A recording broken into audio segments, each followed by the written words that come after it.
हर हर महादेव, जय भोलेनाथ। दोस्तों आइए जानते हैं कुछ बहुत ही महत्वपूर्ण बातों के बारे में, बहुत ही महत्वपूर्ण उपायों के बारे में, जानकारियों के बारे में। पूज्य गुरुदेव के श्रीमुख से उन्हीं की कथा के दौरान जब वो बता रहे थे तो कुछ अंश को मैं यहाँ प्रस्तुत कर रही हूँ। तो चलिए सुनते हैं उन्हीं के श्रीमुख से बहुत ही महत्वपूर्ण जानकारी। एक बात अपने जीवन में सदा उतार करो, घर में अगर तुलसी का क्यारा है तो तुलसी महारानी हमें ये बता देती है कि हमारे घर में सुख आने वाला है कि दुख आने वाला है। जैसे शनि अपना प्रकोप दे रहा है या शनि उतर रहा है, ये किसी से पूछने की जरूरत नहीं पड़ती, अपने आप मालूम पड़ जाता है। कैसे? शनि कथा अगर आपने सुनी हो तो उसमें व्याख्यान आता है शनि कथा में, पांव की चप्पल बार बार टूट रही हो, कमर से नीचे जो वस्त्र पहने हो वो फट रहे हो, कहीं पजामा है, धोती है, आदि वस्त्र हैं, कपड़े हैं, वो अपने आप फट। आज के जमाने में तो फटे फटाए पहनते हैं लोग, फैशन। उसकी गारंटी नहीं है, उसका हम वर्णन नहीं कर रहा। हम जब पहनते हम समझ जाते हैं तो शनि तो ऑलरेडी लगा ही हुआ। जब उनका घुटना घुटनी सब फटा हुआ दिखता है तो उसमें लग जाता है कि शनि पहले से लग गया बापड़ा, उनके पहने से तो मालूम पड़े। शनि का नियम है, शनि कथा कहती है पांव की चप्पल बार बार टूट रही हो, घिस गई हो, बद्दी टूट रही हो, कुछ कर रही हो, और अगर कमर से नीचे जो वस्त्र पहने हो वो अपने आप फट रहे हो, समझ लेना कि शनि पांव से प्रवेश कर रहा, मतलब अपनी प्रखरता शनि दिखा रहा। किसी मंदिर में गए महाराज और वहां जाने पर चप्पल चली गई तो समझ लेना शनि अब पढ़ना बंद होना चालू हो गया। कितना सुंदर कहा है महाराज। जूता चप्पल आज के जमाने में तो फैशन हो गई, घर की चप्पल अलग होती है, बाहर की होती है। लोग घर में चप्पल किचन तक में पहन के जाते हैं। अरे पानी ले जाओ सी ओर से, रसोई पहन कर जाते हैं। जहां भगवान का प्रसाद बन रहा है, जहां अन्नपूर्णा निवास है, तो पूछो चप्पल है तो माथे पे रख लो। तुम अपनी माँ को जरूर देखना है, वो बूढ़ी माँ कितनी बार किचन में चप्पल पहन कर गई, मुझे जरूर फोन कर कर बताना। बूढ़ी माँ रसोई घर में आज भी बिना चप्पल के जाती है, और बहुओं की कहीं एड़ी फट जाए, ठंड नहीं बैठ जाए, इसलिए ये रसोई घर तक में चप्पल पहन कर जाती है। सूर्य नारायण की कथा पढ़ना, शनि महाराज की कथा पढ़ना और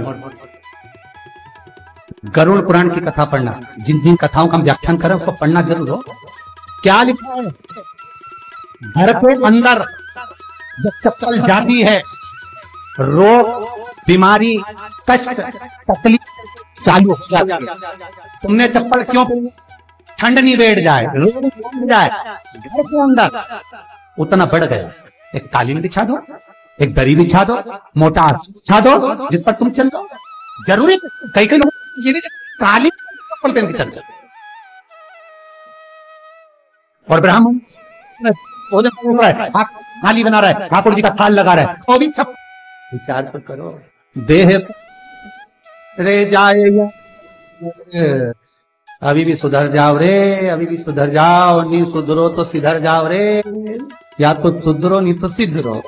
तो मेरे घर के बच्चों का भरण पोषण कर रही है, इस मृत्यु लोक में जितने मनुष्य जन्म लेते हैं ये मेरे पुत्र कहलाते हैं।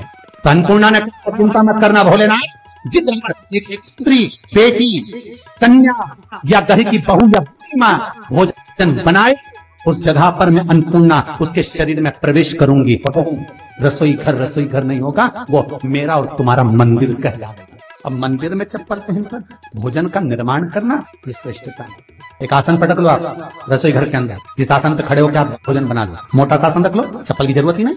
श्रीमद् भागवत कथा कर रही है तो उसका मात्र शनि अपनी दृष्टि बता देता है।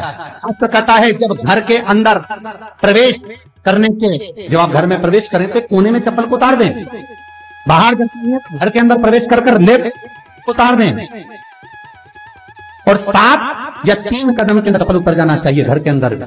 और उसके बाद अगर चप्पल अंदर प्रवेश कर रही है तो राहु केतु शनि के साथ प्रवेश करते हैं, जिसके घर में बीमारी कभी पीछा नहीं छोड़ती। शनि कथा सूर्य की कथा का स्मरण करिए, आपको मालूम पहचान हो जाता है।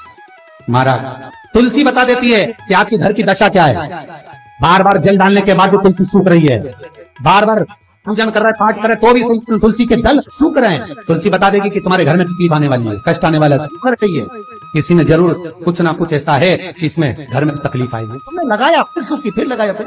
तुलसा महारानी बता देती है कि कष्ट है, और जिस गमले की तुलसा घेर घमोर हो फलित हो, आनंद में हो, तो उस घर में फिर दुख नहीं आता, समृद्धि खुद बढ़ती चली। जिन शंकर भगवान जल चढ़ाते हो, जिन ठाकुर जी से आप लाड लड़ाते हो, जिन भगवान कृष्ण का आप स्मरण करते हो, राधा रानी का आप नाम जाप करते हो, जिस परमात्मा का आप भजन कर रहे हो, कीर्तन कर रहे हो, नाम जाप कर रहे हो, नाम स्मरण कर रहे हो, उसे तुम्हारा एक संबंध होना चाहिए, एक रिश्तेदारी होना चाहिए। तो उस रिश्तेदारी में जैसे ही आपके प्राण छूटे, और छूटने से ही आप जब गए, जाते ही आप कहोगे कि कृष्ण से मेरा ये संबंध है, वो मेरा पुत्र, वो मेरा भाई, वो मेरा बेटा, वो मेरा सगा, वो मेरा रिश्तेदार, वो मेरा कुटुंबी, वो मेरा मित्र। कई लोग भगवान को सवेरे से रिझाने बैठते हैं तो भगवान को बनी बनाई बात कहते हैं, ये पाठ कर लो, ये पाठ कर लो, ये पाठ कर लो, ये स्तुति कर लो, सारा बना बनाया। तुमने अपने दिल से कौन सी स्तुति गाई?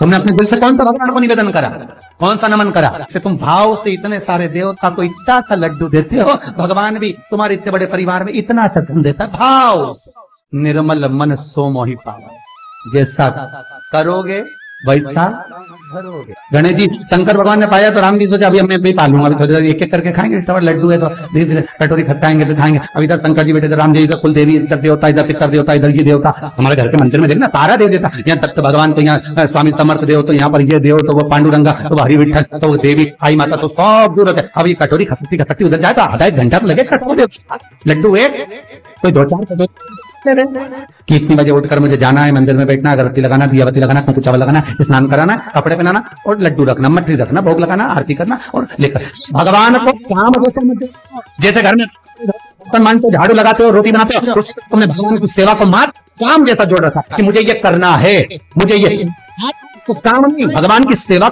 से जोड़ो। उनके सामने बैठो तो तुम्हारा तुल लगना। श्री शिवाय नमस्तुभ्यं, श्री शिवाय नमस्तुभ्यं। तो उम्मीद करते हैं जानकारी आपको अच्छी और उपयोगी लगी होगी। अगर अच्छी और उपयोगी लगी तो एक लाइक छोटा सा अवश्य करिए।